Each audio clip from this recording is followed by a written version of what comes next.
People liken this, to a hostage situation. Oh yes, as ever, let me explain. Morning chums, nice to see you. Thank you so much for taking the time out for joining me today. Hope you're keeping well, whatever you're doing. It's always fascinating to me, the way that relationships work and all that sort of stuff. Because particularly when you work in the celebrity world and you see the good and the bad side of relationships, you kind of think, wow, and you see it, don't you? Particularly if somebody's married a younger person or the older person's been successful for a while and they think they're in control, and very quickly they lose that control because the younger person has more power, more energy, and knows exactly the way to direct that relationship in this more modern world. Some people might say, of course, that none other than Prince Harry and Meghan Markle are in that bracket, because what you see with their relationship is a very strange thing indeed. It seems that, well, in my opinion at least, Meghan Markle is all too very keen to have the spotlight on her. And as we've seen time and time again, very little is shared with him. Meanwhile, of course, the public and the people that are there are only really interested in meeting an ex-royal. That is Prince Harry, that is the poll. If you wanted to meet a former soap actress from a D-list NBC soap, as it were, well, you could have done that. But of course, Meghan has to reign supreme. And now really what's happening and what's emerging is just how some people might say lonely and desperate Prince Harry is. And this is really all down to one thing. This. Let me explain. Prince Harry recently gave an interview to People magazine, and it was a sort of wide-ranging interview about how he felt very sad, lonely, all that sort of stuff, estrangement from his family, quickly forgetting, of course, that really his family have left him because he's dumped on them, so they've moved on and decided this is the way forward for them. Hence the reason there's a problem, right?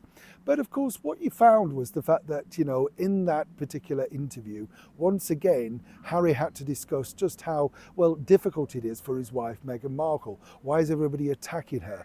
Her cooking show, her podcasting, an Instagram. Why?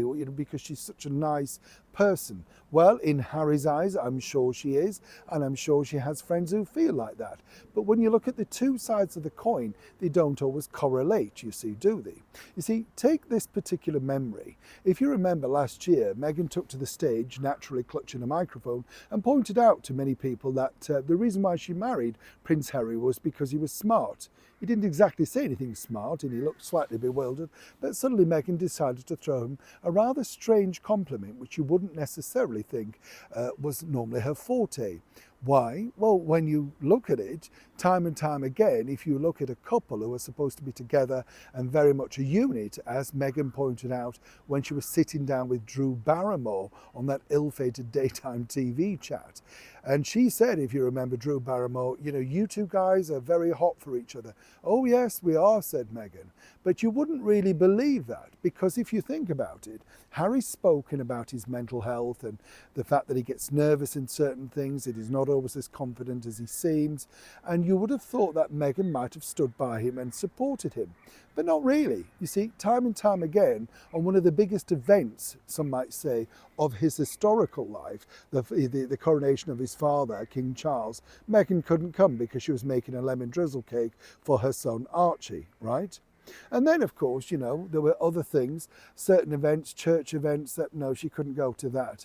And even on events really what should be about Prince Harry himself, and this was the big thing. If you remember, she grabbed the mic again in February and took to the stage to tell Invictus that Daddy was always on the phone and it's always Invictus. But Meghan really, once she'd picked up a few sort of glamour shots and did all of that, she couldn't stand to be there any longer and support her husband. So once again, he was left alone. Whatever the trajectory is about whether the people wanted her there or not, she left. And the reason why she left, whichever dress up you want to do, is to post pictures on Instagram and then show off her kids, which she kept hidden for years because, of course, she had a cooking show coming up and that needed some heavy promotion.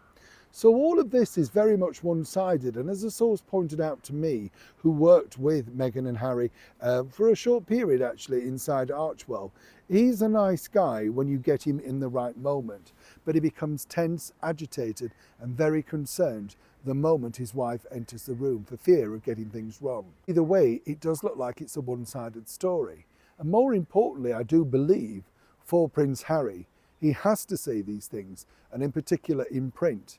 I'm sure he means it, But when alone, he must realise, why does he not get the same back? Whenever he needs support, seemingly, he's on his own. Neil Sean, Kensington, London.